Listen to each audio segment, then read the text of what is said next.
What's all that stuff for? What? I had to go to Michael's because see, Joann's done closed now, so now I got to go to Michael's instead to get all these things that I need because I am getting ready for my fashion show for Gospel Fashion Week. And Krishna Dorn, we're going to be on the runway, so I got to get my stuff together for that. You need all of those shirts?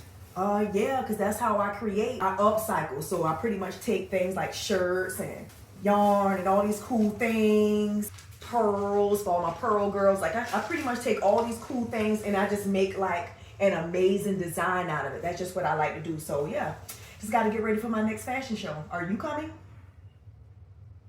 Okay, I'll be back.